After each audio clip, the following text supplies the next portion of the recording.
നമുക്കൊരു അതിഥി കൂടി എത്തിയിട്ടുണ്ട്. ആ അതിഥി ഇപ്പോൾ ഈ പാട്ടൊക്കെ കേൾക്കുന്നുണ്ടാവും. ഞാൻ അതിഥിയെ കൂടി ഒന്ന് സ്വാഗതം ചെയ്യാം. ആരാണെന്ന് ഊഹിക്കാൻ പറ്റുമോ? വലുതില്ല. പാട്ടിനെയൊക്കെ ഇഷ്ടപ്പെടുന്ന, മനുഷ്യരെ ഇഷ്ടപ്പെടുന്ന ഒരു കലാഹൃദയമുള്ള ഒരു മന്ത്രിയാണ് നമുക്കൊപ്പം ചേരാൻ പോകുന്നത്. Minister K Rajan. നമ്മുടെ മിനിസ്റ്റർ നമുക്കൊപ്പം ചേരുന്നുണ്ട്. മിനിസ്റ്റർ അത് കേട്ടോണ്ടിരിപ്പുണ്ട്. Minister, very good morning. Happy Christmas in advance minister. കേൾക്കുന്നുണ്ട്. സിസ്റ്റർ റിൻസി ഞങ്ങൾക്കൊപ്പം ഉണ്ട്. Good morning. ചർച്ച തുടങ്ങുന്നതിന് മുമ്പ് തന്നെ ഇതൊക്കെ കേൾക്കാൻ കഴിഞ്ഞതിൽ സന്തോഷം. സന്തോഷം. റിൻസി സിസ്റ്റർ ഇനി പാടാൻ പോകുന്നത് കർണാടക സംഗീതത്തിലുള്ള ഒരു ക്രൈസ്തവ വരിയാണ്, അല്ലെങ്കിൽ ക്രിസ്തീയ വരികളാണ്. അത് നമ്മൾ അധികം കേട്ടിട്ടില്ല മിനിസ്റ്റർ. മാത്രമല്ല അത് ചിട്ടപ്പെടുത്തിയത് അബ്ദുൾ അസീസ് എന്ന് പറയുന്ന സിസ്റ്ററിന്റെ ഗുരുവും കൂടിയാണ്, അല്ലേ? RMB പഠിക്കുന്ന സമയത്ത്. അപ്പൊ അബ്ദുൾ അസീസ് എന്ന് പറയുന്ന ഗുരു ചിട്ടപ്പെടുത്തുന്നു. അതൊരു ക്രിസ്തീയ ഗാനം, അതും കർണാട്ടിക് സംഗീതത്തിൽ പാടുന്നത് റിൻസി ടീച്ചർ. മതേതരത്വത്തിന് ഇനി നമ്മൾ എന്തിനാ പ്രമേയം ഉണ്ടാക്കുന്നത്? മിനിസ്റ്റർ കെ രാജൻ, നമുക്ക് ആ പാട്ടൊന്ന് കേട്ട് വരാം. ഓക്കെ, മിനിസ്റ്റർ കേൾക്കുന്നുണ്ട്. മിനിസ്റ്റർക്ക് വേണ്ടി നമ്മൾ ഡെഡിക്കേറ്റ് ചെയ്യുന്നു. സാർ നമസ്കാരം. നമസ്കാരം. ഓക്കെ. ലോകനാദം ഭജേ സാദാ ലോകനാദം ഭജേ സാദാ ലോകനാദം ഭജേ സാദാ ശ്രിതജനപാലകം യേശു മഹേശം ലോകനാദം ഭജേ സാദാ ശ്രിതജനപാലകം യേശു മഹേശം ലോകനാദം ഭജേ ഭജേ ഭജേ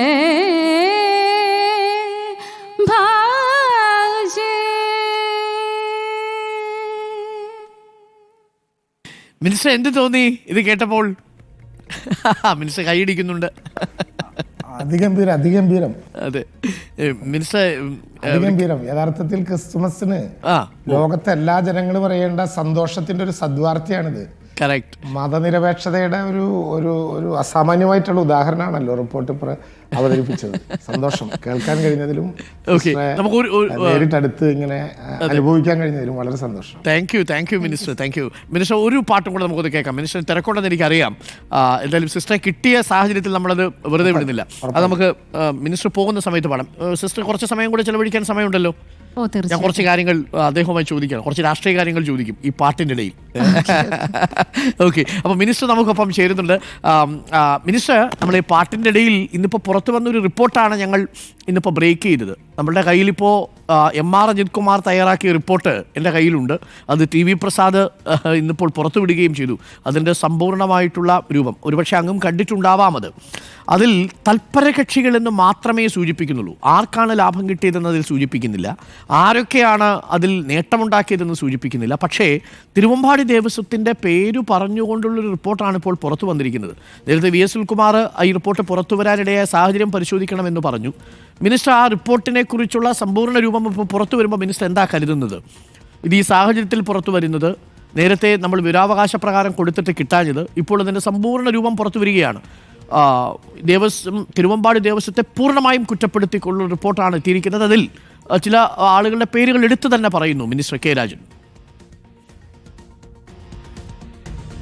അല്ല അരുൺ, ഞാൻ പറഞ്ഞതിലൊരു പ്രധാനപ്പെട്ട കാര്യം, ആ റിപ്പോർട്ട് കേരളത്തിലെ ഗവൺമെന്റ് അംഗീകരിച്ച റിപ്പോർട്ടല്ലല്ലോ. അതെ, കേരളത്തിലെ ഗവൺമെന്റ് ഒരു കാരണവശാലും അംഗീകരിച്ച റിപ്പോർട്ടല്ലല്ലോ. ആ റിപ്പോർട്ട് പൂർണ്ണമല്ല എന്ന് ബോധ്യമുള്ളത് കൊണ്ടാണല്ലോ മുഖ്യമന്ത്രി ഒരു ത്രിതല അന്വേഷണത്തിന് ഉത്തരവിട്ടത്. അപ്പോൾ ആ റിപ്പോർട്ട് ഏതെങ്കിലും വിധത്തിൽ ഗവൺമെന്റ് അംഗീകരിച്ച റിപ്പോർട്ട് അല്ലാത്തത് കൊണ്ടാണ് ത്രിതല അന്വേഷണത്തിന് സർക്കാർ ഉത്തരവിട്ടത്.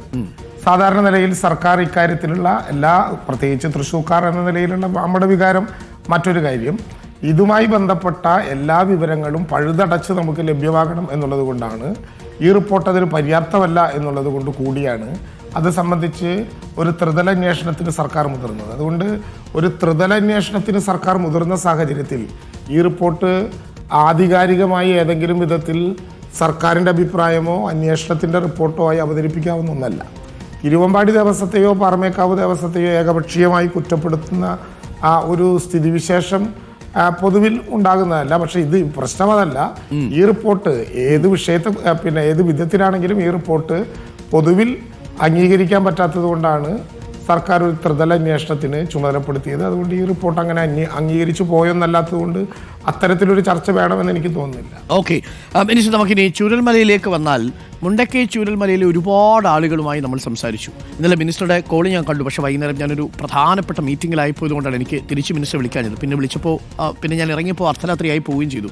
അതിൽ അവരൊക്കെ പറയുന്ന ഒരു കൺസേൺ, ആദ്യ ലിസ്റ്റ് വരുമ്പോൾ ഇത് തന്നെ ആയിരിക്കും ഇനി ഞങ്ങൾക്ക് സംഭവിക്കാൻ പോകുന്നതെന്നൊരു ആശങ്ക അവർക്കുണ്ട്. മാത്രമല്ല, ഇത്രയും ദിവസം കിട്ടിയിട്ടും ഞങ്ങളുടെയൊക്കെ യഥാർത്ഥ ലിസ്റ്റ്, യഥാർത്ഥ പേര്, യഥാർത്ഥ ബെനിഫിഷ്യറീസിനെ കണ്ടെത്താൻ എന്തുകൊണ്ടായിരിക്കും നമുക്ക് പറ്റാതെ പോയത് എന്നവർ ചോദിക്കുന്നുണ്ട്. അതൊരു ജെനുവിൻ ചോദ്യമായി എനിക്കും തോന്നി മിനിസ്റ്റർ. അരുൺ, ഞാൻ പറഞ്ഞോട്ടെ, ഇതിന്റെ എല്ലാ ഘട്ടത്തിലും ഉണ്ടായിരുന്നവരാണല്ലോ നമ്മളെല്ലാവരും. അതെ. അപ്പൊ അതുകൊണ്ട് വളരെ കൃത്യമായി ചെറിയ നേരം കൊണ്ട് ഞാൻ കാര്യങ്ങൾ പറയാം. ഒന്ന്, ആദ്യ ലിസ്റ്റ്, രണ്ടാം ലിസ്റ്റ്. ഈ ലിസ്റ്റിനെ കുറിച്ച് ഫസ്റ്റ് ഫേസ്, സെക്കൻഡ് ഫേസ് എന്നുള്ള പദപ്രയോഗം ആദ്യ ലിസ്റ്റിലെ ആളുകൾക്കെല്ലാം ആദ്യ വീടുണ്ടാക്കി കൊടുക്കുകയും രണ്ടാം ലിസ്റ്റിലെ വീടുകൾക്കെല്ലാം രണ്ടാമത് ലിസ്റ്റ് വീടുണ്ടാക്കി കൊടുക്കുകയും ചെയ്യുന്ന ഒന്നേയല്ല. രണ്ട് ലിസ്റ്റുകൾ, രണ്ട് സ്വഭാവങ്ങളുണ്ട് എന്നുള്ളത് കൊണ്ട് ഭരണപ്രയോഗങ്ങൾക്ക് ഏറ്റവും എളുപ്പമുണ്ടാകാൻ വേണ്ടി രണ്ട് ഫേസുകൾ എന്ന് പറഞ്ഞതാണ്. ആദ്യത്തെ ഫേസിൽ ആ ഗവൺമെന്റ് ഉത്തരവ് തന്നെ പരിശോധിച്ചാൽ അറിയാം, ആദ്യത്തെ ഫേസിൽ ഫുള്ളി വാഷ്ഡ് ഔട്ട് ആയിട്ടുള്ള ഈ ദുരന്തത്തിന്റെ ഭാഗമായി വീട് പൂർണ്ണമായും തകർന്നവരുടെ ലിസ്റ്റായിരിക്കും ആദ്യഘട്ടത്തിൽ പ്രസിദ്ധീകരിക്കുക. അതിൽ നേരത്തെ നമ്മളെല്ലാവരും ചർച്ച ചെയ്തിരുന്ന ഒരു പ്രശ്നമുള്ളത് കൊണ്ട് ഒരു ആശയം കൂടി അതിൽ ഉൾപ്പെടുത്തിയിട്ടുണ്ട്. അതെന്താ എന്ന് വെച്ചാൽ, പൂർണ്ണമായും വീട് തകർന്നവർ എന്ന് പറഞ്ഞാൽ ഉടമസ്ഥന്മാരായ ആളുകൾ മാത്രമല്ല, അവിടെ ദീർഘകാലമായി വാടകയ്ക്ക് താമസിക്കുന്നവർ, ലയങ്ങളിൽ താമസിച്ച ലയങ്ങൾ നഷ്ടപ്പെട്ടവർ, ഈ 3 പേരും ഉൾപ്പെടെ പൂർണ്ണമായി വാഷ്ഡ് ഔട്ടായ ആളുകളുടെ ലിസ്റ്റാണ് ഒന്നാമത്തെ ലിസ്റ്റായി പ്രസിദ്ധീകരിക്കുന്നത്. ആ ലിസ്റ്റ് പ്രസിദ്ധീകരിക്കാൻ ഒരു ഫോം ഉണ്ടായിരുന്നു. അതായത് ജില്ലാ ഭരണകൂടം, റവന്യൂ മാത്രമല്ല, ജില്ലാ ഭരണകൂടം എന്ന് പറഞ്ഞാൽ വിവിധങ്ങളായ വകുപ്പുകളെ കൂട്ടിച്ചേർത്തുകൊണ്ട്, അതിൽ റേഷൻ കാർഡിന്റെ വിശദാംശങ്ങളുണ്ട്, തദ്ദേശ സ്വയംഭരണ വകുപ്പ് ഇറക്കിയിട്ടുള്ള വിശദാംശങ്ങളുണ്ട്, ഇതെല്ലാം കൂട്ടി തയ്യാറാക്കിയൊരു ലിസ്റ്റും മേപ്പാടി ഗ്രാമപഞ്ചായത്ത് തയ്യാറാക്കിയൊരു ലിസ്റ്റും കൺസോൾഡേറ്റ് ചെയ്ത് പൂർണ്ണമായും വീടില്ലാത്തവരുടെ ലിസ്റ്റ് ജില്ലാ കളക്ടർ ചെയർമാനും ജില്ലാ പഞ്ചായത്ത് പ്രസിഡന്റ് വൈസ് ചെയർമാനും വിവിധ വകുപ്പുകളിലെ പ്രതിനിധികൾ അംഗങ്ങളുമായിട്ടുള്ള DDMA പരിശോധിച്ച് കരടായി പുറത്തിറക്കണം. ആ ലിസ്റ്റ് ആ ഘട്ടത്തിൽ ഒരു കാരണവശാലും സർക്കാർ കാണേണ്ടതില്ല, കാണുകയും ചെയ്തിട്ടില്ല. കാരണം അത് DDMAയുടെ സ്വതന്ത്രമായിട്ടുള്ള അധികാരമാണ്.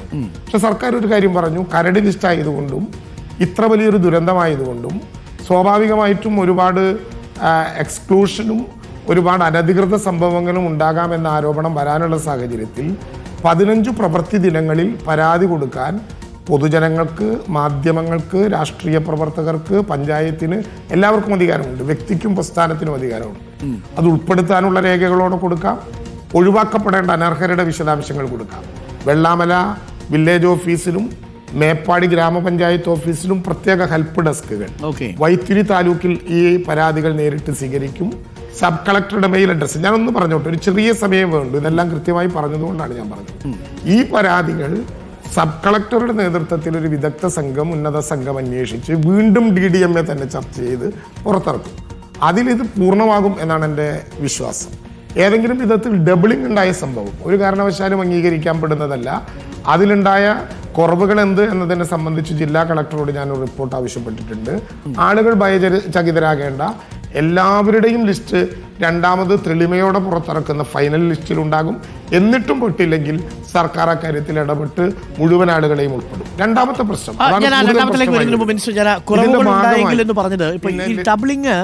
അതാണ് ഒരു ആശങ്കയായിട്ട് എൻ്റെ അടുത്ത് പറഞ്ഞത് ചില ആളുകൾ. ഈ ഇരട്ടിപ്പുകളെങ്കിലും ഒഴിവാക്കേണ്ടതല്ലേ, വളരെ ജാഗ്രതയോട് കൂടിയല്ലേ അങ്ങനെ ഒരു റിപ്പോർട്ട് തയ്യാറാക്കേണ്ടത്.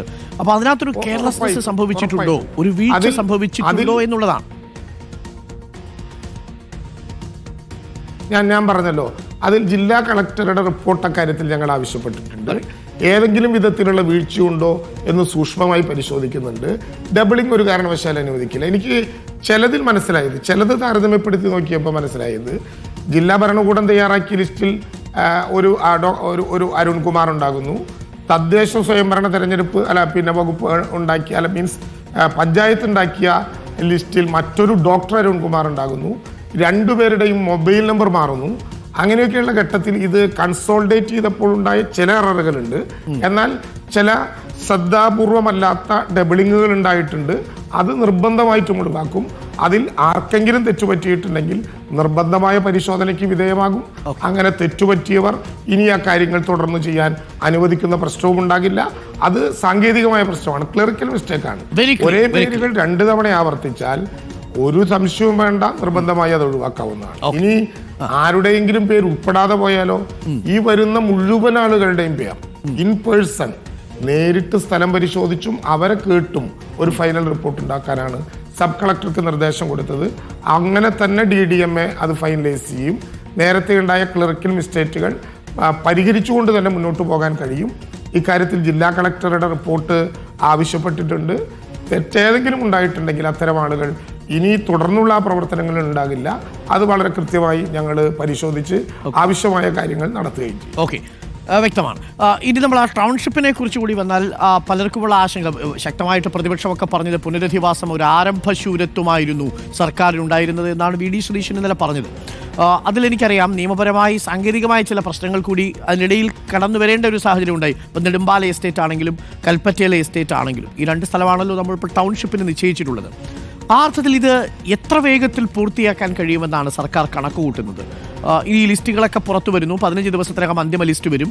അതിനുശേഷം എങ്ങനെയാണ് മുന്നോട്ട് നമ്മൾ ഈ പുനരധിവാസം കൊണ്ടുപോകുന്നത് മിനിസ്റ്റർ? അരുൺ, സെക്കൻഡ് ലിസ്റ്റിനെ കുറിച്ച് പറയാൻ പിന്നീട് അവസരം ഉണ്ടാകുമെന്ന് ഞാൻ വിചാരിക്കുന്നു.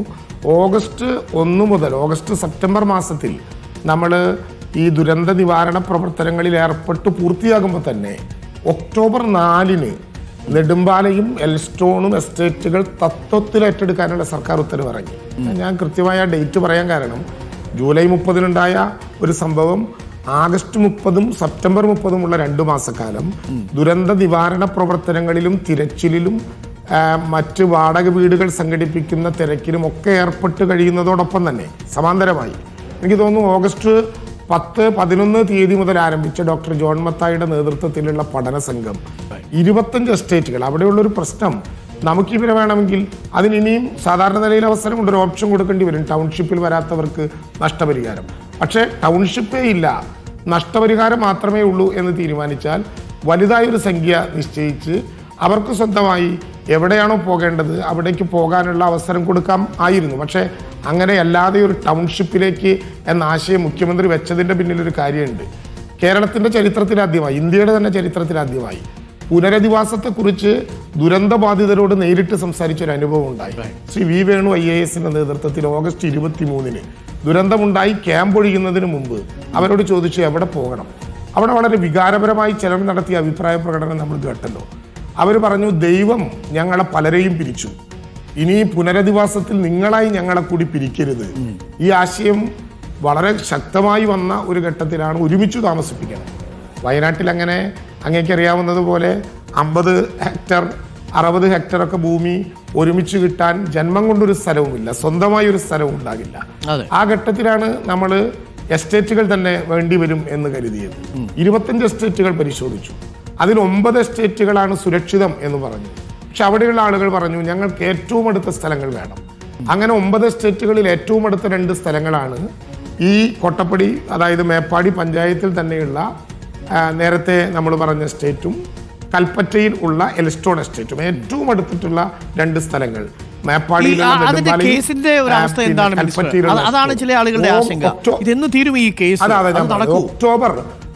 ഒക്ടോബർ 4-ന് അത് തത്വത്തിൽ അംഗീകരിച്ചു. അതുമായി ബന്ധപ്പെട്ട ഒരു കോടതി വ്യവഹാരം ഉണ്ടായി.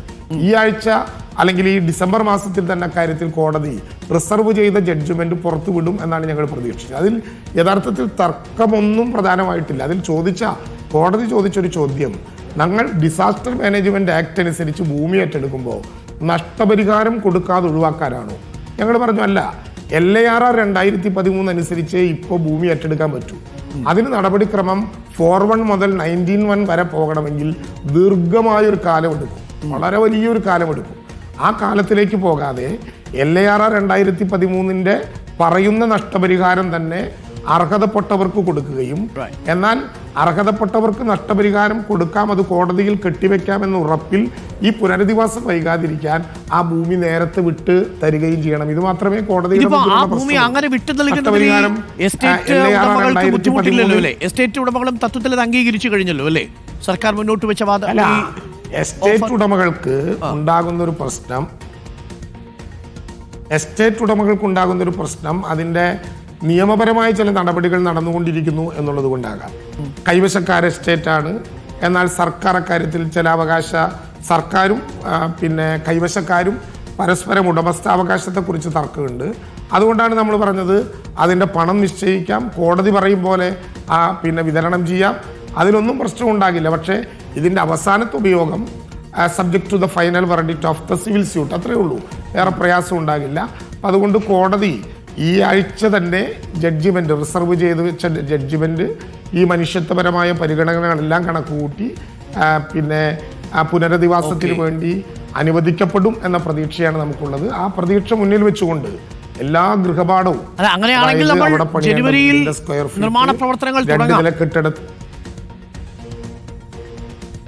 അല്ല, ഞാൻ പറഞ്ഞത് ഒരു ഉറപ്പ് സമയത്തെക്കുറിച്ച് ഇപ്പോൾ ഇവിടെ പറയുന്നില്ലെങ്കിലും അങ്ങ് പറഞ്ഞതുപോലെ പുതുവത്സരത്തിൽ തന്നെ അതുമായി ബന്ധപ്പെട്ട നടപടിക്രമങ്ങൾ ആരംഭിക്കണം എന്നുള്ളത് കൊണ്ടാണ് അതിൻ്റെ നല്ല ഗൃഹപാഠം ചെയ്ത് അതിൻ്റെ പൂർണ്ണമായിട്ടുള്ള അവതരണം ബഹുമാനപ്പെട്ട ചീഫ് സെക്രട്ടറി തന്നെ മന്ത്രിസഭയുടെ മുമ്പാകെ നടത്തിയത്. എല്ലാ വിശദാംശങ്ങളും നൽകിക്കൊണ്ട് നമ്മുടെ ഒരു നല്ല തയ്യാറെടുപ്പ്. കാരണം ഞാനതുകൊണ്ടാണ് പറഞ്ഞത്, ജൂലൈ 30-നുണ്ടായ വിഷയത്തിൽ ഒക്ടോബർ 4-ന് തന്നെ 2 ടൗൺഷിപ്പുകളെ തത്വത്തിൽ അംഗീകരിച്ചു.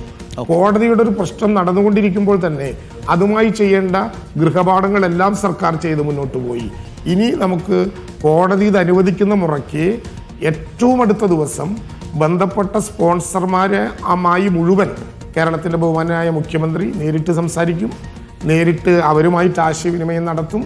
അവരുടെ കൂടി പിന്തുണയോടെ ഈ ഏറ്റെടുക്കുന്ന ഭൂമിയിൽ മനോഹരമായിട്ടുള്ള 2 ടൗൺഷിപ്പുകൾ സർക്കാർ തന്നെ നേരിട്ട് എല്ലാവരെയും ഏകദേശം കിട്ടിക്കഴിഞ്ഞു കാണുമല്ലോ അല്ലേ മിനിസ്റ്റർ? അത് എന്നത്തേക്ക് നമുക്ക് ആ പോർട്ടലിൽ ഇടാൻ പറ്റുമായിരിക്കും? സ്പോൺസർമാരുടെ ഓഫറുകൾ നമുക്ക് കിട്ടി, പക്ഷെ മുഖ്യമന്ത്രി ഒന്ന് അവരുമായി സംസാരിക്കുക കൂടി വേണം. അതിൻ്റെ നിർമ്മാണത്തിൻ്റെ സ്ഥിതി നമ്മളിപ്പോൾ 1000 സ്ക്വയർ ഫീറ്റ് എന്ന് നിശ്ചയിച്ചിട്ടുണ്ട്. ചില സ്പോൺസർമാർ നേരത്തെ പറയുമ്പോൾ 600 സ്ക്വയർ ഫീറ്റ് 700 സ്ക്വയർ ഫീറ്റ് അത്രയാണെങ്കിൽ ഇത്ര വീട് എന്നൊക്കെ പറഞ്ഞിട്ടുണ്ടാകും. അപ്പോൾ അവരോട് ഇതിൻ്റെ ഒരു പ്രാധാന്യം, അതായത് 1000 സ്ക്വയർ ഫീറ്റ് എങ്കിലും മിനിമം ഉണ്ടാകണം. ഒരു നില കൂടി അവർക്ക് നാളെ മുകളിലേക്ക് എടുക്കണമെങ്കിൽ വേറെ സ്ഥലം അന്വേഷിക്കാൻ പറ്റില്ല. അപ്പം അതിന് പര്യാപ്തമായിട്ടുള്ള 2 നിലയ്ക്കുള്ള തറ വേണം. എന്ന് മാത്രമല്ല, നമ്മൾ ഇതിനകത്തൊരു സമ്പൂർണ്ണ ടൗൺഷിപ്പ് എന്ന് ഉദ്ദേശിക്കുമ്പോൾ ഇപ്പം നെടുമ്പാലയാകുമ്പോൾ ഉള്ളിലുള്ള സ്ഥലമാണ്. അപ്പം അവിടെ സ്കൂൾ ഉൾപ്പെടെ എല്ലാ ഫെസിലിറ്റീസും വേണ്ടി വരും. സ്കൂൾ വേണം, ആശുപത്രി വേണം, മൃഗങ്ങളുടെ ആശുപത്രി വേണം, അംഗനവാടി വേണം, കമ്മ്യൂണിറ്റി സെൻറ്റർ വേണം, സിനിമ കാണാനുള്ള സൗകര്യം ഉണ്ടാകണം. ഒരു വലിയ സെൻറ്ററിനകത്താകുമ്പോൾ പ്രത്യേകിച്ച് നെടുമ്പാലയിൽ, കാരണം ഒരു ഗ്രാമപ്രദേശമാണ്, എല്ലാ സൗകര്യങ്ങളും വേണ്ടി വരും. കൽപ്പറ്റയിലാകുമ്പോൾ ചില സൗകര്യങ്ങളൊക്കെ ചേർന്നിട്ടുണ്ടാകും, പക്ഷേ ഇവിടെ എല്ലാ സൗകര്യങ്ങളും വേണം. അപ്പോൾ നമ്മൾ ഡിസൈൻ ചെയ്ത് തയ്യാറാക്കുന്നത് കേവലം വീടുകൾ മാത്രമല്ല, അവർക്ക് കൃഷി ചെയ്യുന്നവർക്ക് ആവശ്യമായ അത്തരമൊരു സൗകര്യം, മറ്റ് ഒരു ടൗൺഷിപ്പിൽ ഒരു നഗര ചത്തരത്തിൽ എന്തെല്ലാമാണോ ആളുകൾക്ക് തൊട്ടടുത്ത് ലഭ്യമാകേണ്ടത് അതെല്ലാം കൂടിയിട്ടുള്ള ഒരു പൊതു ഡിസൈനാണ് നമ്മൾ തയ്യാറാക്കുന്നത്. നേരം വൈകി എന്ന ഒരു ധാരണ, അതാണ് പ്രതിപക്ഷം ഉയർത്തുന്ന ഒരു ആരോപണം. അതിപ്പോൾ വലിയ രീതിയിലുള്ള പ്രതിഷേധത്തിന് അവർ കൊണ്ടുപോകുന്നു, വലിയ രീതിയിലുള്ള പ്രതിഷേധം അവർ പ്ലാൻ ചെയ്യുന്നു. പ്രത്യേകിച്ച് ഈ ലിസ്റ്റിൽ വരുന്ന അപാകതകൾ എന്ന നിലയിൽ അതിനെ ചൂണ്ടിക്കാണിക്കുന്നു അവർ. അപ്പോൾ വരും ദിവസങ്ങളിലും ഒരു പക്ഷേ ഇത് പൂർത്തിയാവുന്നത് വരെ അതൊരു രാഷ്ട്രീയ വിഷയമായി കൂടി പരിണമിച്ചിട്ടുണ്ട്. അതിന്റെ ഭാഗമായിട്ടാണ് ഈ ആരംഭശൂരത്വം എന്നൊരു പദപ്രയോഗം പ്രതിപക്ഷ നേതാവിൽ നിന്ന് വന്നത്. മിനിസ്റ്റർ, സർക്കാർ ആ വിധത്തിൽ ഏതെങ്കിലും ഒരു രാഷ്ട്രീയ അജണ്ടയായി ഇതിനെ കൊണ്ടുപോകുന്നില്ല. സർക്കാരിന് ഒറ്റ ലക്ഷ്യമേ ഉള്ളൂ, സമ്പൂർണ്ണമായ പുനരധിവാസം.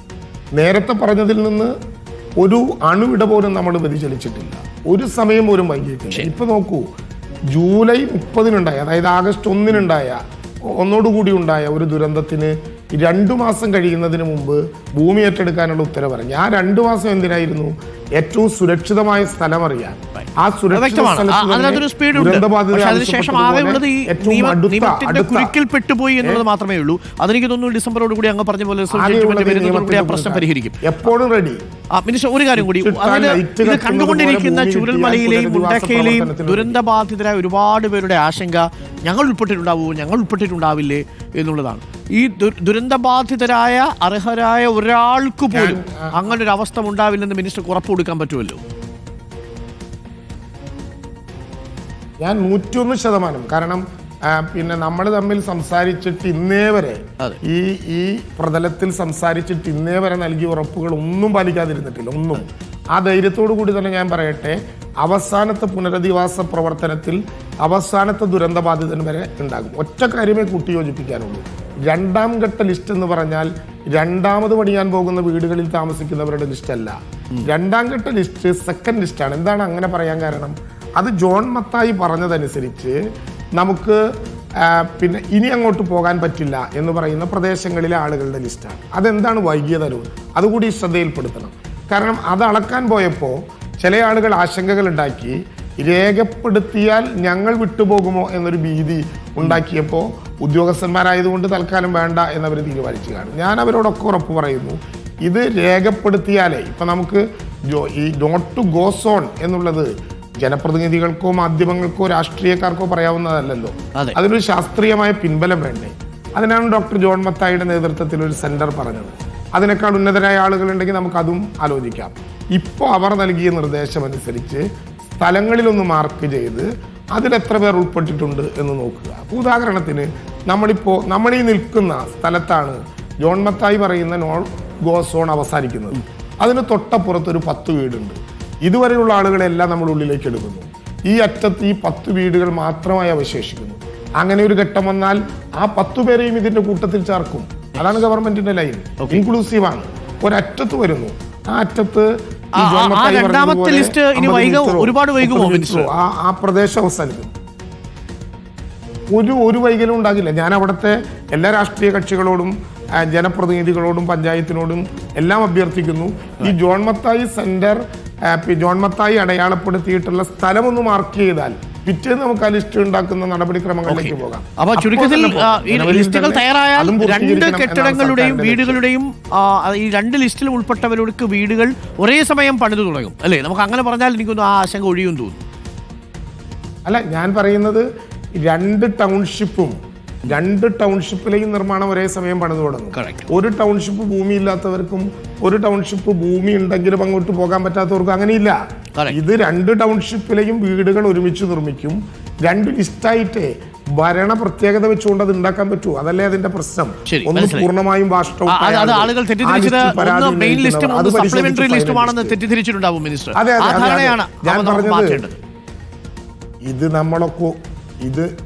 ഇത് നമ്മളൊക്കെ ഉറക്കെ പറയുന്നുണ്ടെങ്കിലും മറ്റു ചില താല്പര്യങ്ങൾ എടുത്തുകൊണ്ടോ അറിവില്ലായ്മ കൊണ്ടോ ആളുകളുടെ മുമ്പിലേക്ക് തെറ്റായ പ്രചരണം ചില കേന്ദ്രങ്ങൾ ആധികാരികതയുടെ ശബ്ദത്തോടെ നടത്തുന്നു എന്നുള്ളതാണ് ഇതിൽ ഏറ്റവും പ്രധാനം. അതുകൊണ്ടാണ് കൃത്യമായി പറഞ്ഞത് 2 list first phase second phase എന്ന് പറയുന്നതിന് പകരം ഇനി അവരുടെ ആഗ്രഹപ്രകാരം എ ലിസ്റ്റ് ബി ലിസ്റ്റ് എന്ന് വേണമെങ്കിൽ അങ്ങനെ ഉണ്ടാക്കാം. ബി ലിസ്റ്റ് സപ്ലിമെന്ററി ആവുകയും ചെയ്യുന്നു എന്നൊരു പ്രചരണം, അതായത് ഒരു കുപ്രചരണം നടക്കുന്നു എന്നാണ് മിനിസ്റ്റർ പറയുന്നത്. ആ കുപ്രചരണം ഒഴിവാക്കണം. വസ്തുതാപരമായി കുപ്രചരണമാണത്. 2 ലിസ്റ്റിലും ഒരേ മാനദണ്ഡങ്ങളാണ് കൊടുക്കുക. ഒരു ലിസ്റ്റിലുള്ള ആളുകൾക്ക് കുറഞ്ഞ സെന്റ്, മറ്റൊരു ലിസ്റ്റിലെ ആളുകൾക്ക് കൂടിയ സെന്റ്. അങ്ങനെയില്ല. അവിടെ താമസിക്കാൻ പറ്റാത്തവരെ മുഴുവൻ കൊണ്ടുപോകേണ്ട ഉത്തരവാദിത്വം സർക്കാരിനുണ്ടല്ലോ. അതുകൊണ്ടാണല്ലോ 6000 രൂപ വെച്ചിട്ടുള്ള എന്തെല്ലാം കുപ്രചരണങ്ങളായിരുന്നു. അരുൺ ഓർമ്മയുണ്ടോ? ആഗസ്റ്റ് മാസത്തിലോ സെപ്റ്റംബർ മാസത്തിലോ നമ്മൾ തന്നെ ഈ പ്രതലത്തിൽ ചർച്ച ചെയ്യുമ്പോൾ ഇതൊക്കെ 1 മാസത്തേക്ക്, ഞാൻ ഉദാഹരണത്തിന് പറയാം, ആഗസ്റ്റ് 24-ാം തീയതി ചർച്ച നടത്തുമ്പോൾ ഇതൊക്കെ 1 മാസത്തേക്കേ തരുള്ളൂ, ഇതൊക്കെ 2 മാസത്തേക്കേ തരുള്ളൂ എന്നൊക്കെ തെറ്റായ പ്രചരണം നടത്തിയല്ലോ. ഞങ്ങൾ അന്നും പറഞ്ഞല്ലോ, പുനരധിവാസം ഉറപ്പുവരുത്തും വരെ വാടക വീടുകളിലും വാടക വീടിന് തുല്യമായി ബന്ധു വീടുകളിലും താമസിക്കുന്ന മുഴുവൻ ആളുകൾക്കും സർക്കാർ പ്രഖ്യാപിച്ച ധനസഹായം എവിടെ നിന്ന്? STRF-ൽ നിന്നല്ല, CMDRF നിന്ന് മുഖ്യമന്ത്രിയുടെ ഒരു കാര്യം കൂടി correct ആണ്. സംഖ്യയിൽ നിന്ന് അത് നന്നായി. 6000 രൂപ വാടകയുടെ കാര്യത്തിൽ അത് ഉറപ്പ് ഉണ്ട്. പക്ഷേ അവർ ഇന്നലെ വെച്ചൊരു പ്രധാനപ്പെട്ട ഒരു ആവശ്യം, പുനരധിവാസം വരുന്നത് വരെ ഞങ്ങൾക്ക് ഈ മാസം തോറും കിട്ടിക്കൊണ്ടിരിക്കുന്ന ദിവസത്തെ 300 രൂപ എന്ന നിലയിലുള്ള ഒരു സഹായധനം കിട്ടുമോ എന്നാണ് അവർ ആശങ്ക പ്രകടിപ്പിച്ചത്. അതൊരു വലിയ പ്രതിഷേധമായിട്ടൊക്കെ ചില ആളുകൾ ഉയർത്തുകയും ചെയ്തു. മിനിസ്റ്റർ, അതിനകത്തൊരു ഉറപ്പ് കൊടുക്കാൻ നമുക്കിപ്പോൾ പറ്റുമോ? എല്ലാവരും ഞാൻ അതുകൂടി പറഞ്ഞു, ഇതെല്ലാം നമ്മൾ കേൾക്കാതെ പോവുകയാണ്. അതുകൊണ്ടാണ് ഈ ആളുകൾ അറിയാത്തത്. ഒരു പുനരുദ്ദീപന പാക്കേജ് ഇപ്പോൾ ബഹുമാനപ്പെട്ട MP രാജേഷ് തന്നെ നേരിട്ട് അവിടെ വന്ന് കഴിഞ്ഞ 12-ാം തീയതി കുടുംബശ്രീ പ്രഖ്യാപിച്ച ഒരു പാക്കേജ് വന്നല്ലോ. അവിടെയുള്ള മുഴുവൻ വീടുകളിലെയും ആളുകളെ അവർക്ക് ജീവിതത്തിലേക്ക് നടന്നു പോകാൻ കഴിയുന്ന വിധത്തിൽ സാമ്പത്തിക ശാക്തീകരണം നടത്താൻ പറ്റുന്ന വിധത്തിലൊരു പദ്ധതി പ്രഖ്യാപിച്ചിരിക്കുകയാണ്. തദ്ദേശ സ്വയംഭരണ വകുപ്പും കുടുംബശ്രീയും മറ്റു വകുപ്പുകളെല്ലാം കൂട്ടിച്ചേർത്തുകൊണ്ട് ഒരു പാക്കേജ് ഉണ്ടാക്കിയിരിക്കുകയാണ്. ജനങ്ങളെ വെറുതെ വിടുന്ന പ്രശ്നമില്ലല്ലോ.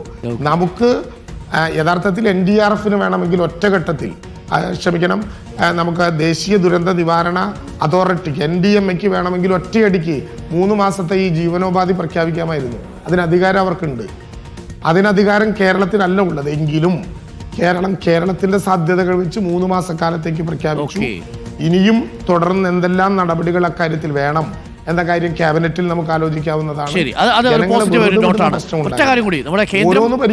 കേന്ദ്രത്തിന്റെ സഹായം വൈകുന്നു എന്നതൊരു പ്രതിസന്ധി ആവുന്നുണ്ടോ? നമുക്കൊരു 800 കോടിയോളം വേണം എന്നാണ് ഞാൻ മനസ്സിലാക്കുന്നത്. 2 ടൗൺഷിപ്പുകളും വെച്ച് നോക്കുമ്പോൾ ചീഫ് സെക്രട്ടറി പ്രസന്റ് ചെയ്തതിൽ നിന്ന് ഞാൻ മനസ്സിലാക്കുന്നതാണ്. അപ്പം നമ്മളെ കൊണ്ട് ഒറ്റയ്ക്ക് കൂടിയാൽ കൂടില്ല.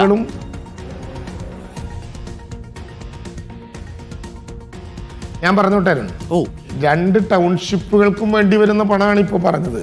അല്ലെങ്കിൽ അതിന്റെ കൃത്യമായ കാൽക്കുലേഷൻ നടന്നിട്ടില്ല. പിന്നെ ഭൂമിയും കൂടി വേണമല്ലോ. അപ്പോൾ വരും. ഒരു ഭീതിയും നമുക്കില്ല. കേന്ദ്ര ഗവൺമെന്റിന്റെ സഹായം കേരളം ഇപ്പോഴും എന്തുകൊണ്ട് പ്രതീക്ഷയോടെ കാത്തിരിക്കുന്നു? ഇന്ത്യയുടെ ഭാഗമാണ് കേരളം എന്നുള്ളത് കൊണ്ടാണ്. ഇന്ത്യയുടെ ഭാഗമായ കേരളത്തിന് അത് പ്രതീക്ഷിക്കാനുള്ള അവകാശമുണ്ട്. ആ അവകാശം കേരളം പ്രതീക്ഷിക്കുന്നു. കേന്ദ്രം തരില്ല എന്നൊരു വാക്ക് പ്രയോഗിച്ചിട്ടില്ല ഇതുവരെ. പ്രയോഗിച്ചാൽ കേരളത്തിന്റെ പ്ലാനുമായിട്ട് മുന്നോട്ട് പോകും. കേന്ദ്രം തരാത്തത് കൊണ്ട്, കേന്ദ്രം പ്രഖ്യാപിക്കാത്തത് കൊണ്ട്, കേന്ദ്രം ഒറ്റപ്പെടുത്തിയത് കൊണ്ട് പുനരധിവാസ പ്രവർത്തനങ്ങൾ അത് പ്രഖ്യാപിച്ചിട്ടാകാൻ തുടങ്ങുന്നത് എന്നൊരു ധാരണയെ കേരളത്തിലില്ല. കേരളം ആ നടപടികളുമായി പുതുവത്സരത്തിന്റെ ആദ്യ മാസത്തിൽ തന്നെ മുന്നോട്ട് പോകും. അതുകൊണ്ടാണ് ഡിസംബറിൽ തന്നെ സ്പെഷ്യൽ ക്യാബിനറ്റ് ഇതിന്റെ രൂപരേഖകൾ പരിശോധിച്ചത്. അതിന് ക്യാബിനറ്റ് അന്തിമ അംഗീകാരം കൊടുക്കും. ഭൂമി ഏറ്റെടുക്കാനുള്ള അവസരം ഈ മാസം തന്നെ തരും കേരളത്തിലെ ബഹുമാനപ്പെട്ട ഹൈക്കോടതി എന്ന് ഞങ്ങൾ പ്രതീക്ഷിക്കുന്നു. കേരളത്തിലെ മുഖ്യമന്ത്രി നടപടിക്രമങ്ങളുമായി കുപ്രചരണങ്ങളെ കരുതിയിരിക്കണം. കുപ്രചരണങ്ങളിൽ നിന്ന് പിന്മാറണം എന്നൊരു ആവശ്യം കൂടി മന്ത്രി മുന്നോട്ട് വയ്ക്കുന്നുണ്ടാവും അല്ലേ? ഞാനൊരു കാര്യം കൂടി പറഞ്ഞോട്ടെ. കേരളത്തിലെ ഗവൺമെന്റ് ഇക്കാര്യത്തിൽ അവിടെ ഒരു പ്രത്യേകമായിട്ടുള്ള സെല്ല് രൂപീകരിക്കാൻ തീരുമാനിച്ചു. അവരെ അറിഞ്ഞിട്ടുണ്ടോ എന്ന് എനിക്കറിയില്ല. സബ് കളക്ടർ ആയിരിക്കും ആ സമിതിക്ക് നേതൃത്വം നൽകുക. ദുരന്തബാധിതരായി ഇപ്പോൾ താൽക്കാലികമായ പുനരധിവാസത്തിന് വിധേയരായവർക്ക് വേണ്ടിയാണ് ആ സെല്ല്. അതിൽ നമ്മളിപ്പോൾ വിവിധങ്ങളായ തലങ്ങളിൽ പ്രവർത്തിക്കുന്ന കോളേജ് വിദ്യാർത്ഥികളെ ഉൾപ്പെടെ എടുത്ത് ട്രെയിൻ ചെയ്ത് മാസത്തിൽ ഒരു ദിവസം 50 വീടുകൾക്കെങ്കിലും വിളിക്കാൻ ഒരു ടീം എന്ന വിധത്തിൽ ആളുകളോട് അങ്ങോട്ട് വിളിച്ചെന്തെങ്കിലും പ്രശ്നമുണ്ടോ എന്ന് പുതുവത്സരത്തിന്റെ ആദ്യ മാസം മുതൽ ചോദിച്ചു തുടങ്ങും. ആ സെല്ലിൽ വിളിക്കുന്നവരോട് എന്തെങ്കിലും പ്രശ്നമുണ്ടെങ്കിൽ അവരോട് നേരിട്ട് രേഖപ്പെടുത്താം. മാസത്തിൽ ഒരു ദിവസം പുനരധിവാസത്തിന് താൽക്കാലികമായി പുനരധിവാസത്തിന് പോയ വാടക വീടുകളിൽ താമസിക്കുന്ന ആളുകളെ കേൾക്കാൻ വേണ്ടി ജില്ലാ കളക്ടർ പ്രത്യേകമായൊരു സമയം നിശ്ചയിക്കും. മാസത്തിൽ ഒരു ദിവസം ആ ദുരന്ത ബാധിതരായിട്ടുള്ള ആളുകൾക്ക് ആ മാസത്തിലുണ്ടാകുന്ന പ്രത്യേകമായ എന്തെങ്കിലും പ്രശ്നമുണ്ടെങ്കിൽ ജില്ലാ കളക്ടറുടെ മുന്നിൽ ഉന്നയിച്ചാൽ അപ്പോൾ തന്നെ അതിന് പരിഹാരം ഉണ്ടാക്കാവുന്ന വിധത്തിൽ പോകും. വരുന്ന ദിവസങ്ങളിൽ കൃത്യമായ അതിൻ്റെ ഹോംവർക്ക് എന്താണ്? ആരംഭശൂരത്വമല്ല, നമ്മൾ ഒരുമിച്ച് എല്ലാവരും ചേർന്ന് ഈ നാടിനെ പുനർനിർമ്മിക്കാനുള്ള പ്രവർത്തനങ്ങളിൽ വിട്ടുവീഴ്ചയില്ലാത്ത വിധം പഴുതടച്ചാണ് നിൽക്കുന്നത് എന്ന ധാരണയുണ്ടാകാം. ഏതെങ്കിലും പ്രശ്നമുണ്ടെങ്കിൽ സർക്കാരുണ്ട്, ഒപ്പം സർക്കാരുണ്ട്. Okay, thank you minister, thank you. അപ്പോൾ ക്രിസ്മസ് ആശംസകൾ. അപ്പോൾ ആശംസകൾ മാത്രമല്ല, ഒരു പാട്ടോടുകൂടി മിനിസ്റ്റർ നമ്മൾ യാത്ര ചെയ്യാം അല്ലേ സിസ്റ്റർ? അപ്പോൾ സിസ്റ്റർ ഇനി പാടാൻ പോകുന്നതാവും ഒരു പാട്ട്. പൈതലാമേശുവി. അപ്പം മിനിസ്റ്റർ ആ പാട്ടും കൂടി കേട്ടിട്ട് മിനിസ്റ്റർ പോകണം. നമുക്ക് പ്രിയപ്പെട്ട പ്രേക്ഷകരെ, റിൻസി സിസ്റ്റർ നമുക്കൊപ്പം തുടരുന്നു. ഇതൊക്കെ കേട്ടോണ്ടിരിപ്പുണ്ടായിരുന്നു റിൻസി സിസ്റ്റർ. അപ്പോൾ സിസ്റ്റർ നമുക്ക് പാടിയാലോ? തീർച്ചയായിട്ടും. അതിനു മുമ്പ് മിനിസ്റ്ററോട് ഒത്തിരി നന്ദിയുണ്ട്. പ്രത്യേകിച്ച് ചൂരൽമലയിലെ ആ ദുരന്തമൊക്കെ നടന്ന ദിവസങ്ങളിൽ നമ്മൾ ഒത്തിരി കണ്ടതാണ് മന്ത്രിയെ. ഇങ്ങനെ കണ്ടുകൊണ്ടേ ഇരിക്കുമായിരുന്നു. വളരെ ആക്റ്റീവായിട്ട് എല്ലാ കാര്യങ്ങളും ചെയ്യുന്നതും എല്ലാത്തിലും ഇടപെടുന്നതൊക്കെ. അപ്പോൾ ഇപ്പോൾ ഈ പറയണ കേട്ടതും നമ്മുടെയൊക്കെ ജീവിതത്തിൻ്റെ ഭാഗമാണല്ലോ. നമുക്കത് കേട്ട് അസ്വസ്ഥപ്പെടാനൊന്നുമില്ല. നമ്മുടെ അവിടുത്തെ പ്രിയപ്പെട്ട സഹോദരർക്ക് വേണ്ടിയിട്ട് ഉള്ള കാര്യങ്ങളായതുകൊണ്ട് വളരെ സൂക്ഷ്മമായിട്ട് വീക്ഷിച്ചുകൊണ്ടിരിക്കുമായിരുന്നു, പ്രാർത്ഥിക്കുമായിരുന്നു ഉള്ളിൽ. അപ്പോൾ ആ സമയത്ത് ചൂരൽമലയിൽ ഞങ്ങളുടെ സിസ്റ്റേഴ്സും കുറച്ച് പേരിങ്ങനെ കൗൺസിലിങ്ങിന് അങ്ങനത്തെ ആവശ്യങ്ങളൊക്കെ ആയിട്ട് കുറച്ച് ദിവസം അവിടെ ഉണ്ടായിരുന്നു. അപ്പോൾ അവരും മിനിസ്റ്ററെ കുറിച്ചൊക്കെ വളരെ നന്നായിട്ടൊക്കെ പറഞ്ഞു. ടൗൺഷിപ്പിന്റെ ഉദ്ഘാടനത്തിന് സിസ്റ്ററുടെ ഒരു പാട്ടും കൂടി വേണമെന്ന് ഞങ്ങൾ മിനിസ്റ്ററുടെ റെക്കമെൻഡ് ചെയ്യുക. ഈ പാട്ട് കേട്ടിട്ട് മിനിസ്റ്റർ തീരുമാനിച്ചോളൂ. അപ്പൊ നമുക്ക് ഉണ്ണി യേശു എന്നുള്ള പാട്ടാവാം. ഉറപ്പായിട്ടുണ്ടാകും. തുടക്കത്തിൽ തന്നെ ഉണ്ടാകും. കേട്ടോളൂ. പൈതലാം യേശുവേ,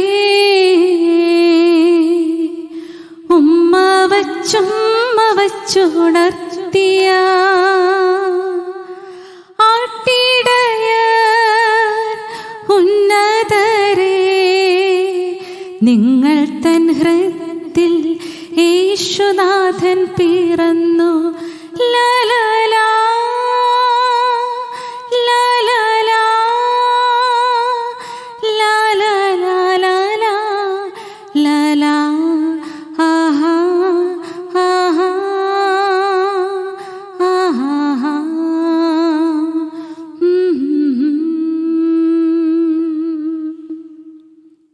Wow, Minister, thank you.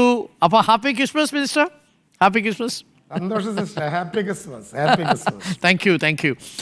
അപ്പോൾ പ്രിയപ്പെട്ട പ്രേക്ഷകരെ, മിനിസ്റ്റർ കാര്യങ്ങളൊക്കെ വിശദീകരിച്ചു. ചൂരൽമല മുണ്ടക്കയുമായി ബന്ധപ്പെട്ട കാര്യങ്ങളിൽ A to Z മിനിസ്റ്റർ അല്പസമയം എടുത്തു തന്നെ കാര്യങ്ങൾ വിശദീകരിച്ചിട്ടുണ്ട്. പ്രിയപ്പെട്ട പ്രേക്ഷകരും അത് കേട്ടിട്ടുണ്ടാവും. ഏറ്റവും പ്രധാനപ്പെട്ട 3 കാര്യങ്ങളിൽ ഒന്ന്, വീഴ്ച വരുത്തിയിട്ടുണ്ടെങ്കിൽ അതിനെതിരെ നടപടി ഉണ്ടാവും. വീഴ്ച വരുത്തിയവരാരും തന്നെ തുടർന്നുള്ള ലിസ്റ്റിലോ പുനരധിവാസവുമായി ബന്ധപ്പെട്ട പ്രക്രിയയിലോ ഉണ്ടാവില്ല. ഇതുമായി ബന്ധപ്പെട്ട കളക്ടറോട് റിപ്പോർട്ട് തേടിയിട്ടുണ്ട്. രണ്ടാമത്തെ പ്രധാനപ്പെട്ട കാര്യം, ഇപ്പോൾ നടക്കുന്നത് പലപ്പോഴും ഈ 1ാം ലിസ്റ്റ് 2ാം ലിസ്റ്റ് എന്ന രീതിയിൽ നടക്കുന്ന പ്രചരണം കുപ്രചരണമാണ്. ചില കേന്ദ്രങ്ങൾ കുപ്രചരണം നടത്തി ദുരിതാശ്വാസ പ്രവർത്തനങ്ങളെ അത് ബാധിക്കത്തക്ക രീതിയിൽ കുപ്രചരണം നടത്തുന്നു എന്നുള്ളതാണ് രണ്ടാമത്തെ കാര്യം. മൂന്നാമത്തത്, ഈ കേസ് ഡിസംബറോടുകൂടി അവസാനിച്ചാൽ ജനുവരി 1ാം തീയതി തന്നെ നിർമ്മാണ പ്രവർത്തനങ്ങളിലേക്ക് കടക്കുന്നതായിരിക്കും. അതിൽ ഒരു തരത്തിലുള്ള വിട്ടുവീഴ്ചയുമില്ല. ഒരു ഉറപ്പ് കൂടി നൽകുന്നു, ഈ ദുരന്തത്തിൽപ്പെട്ട അവസാനത്തെ മനുഷ്യരെയും ഈ ലിസ്റ്റുകൾ പ്രകാരം പുനരധിവസിപ്പിച്ചിരിക്കും എന്ന ഉറപ്പാണ് മിനിസ്റ്റർ നൽകുന്നത്.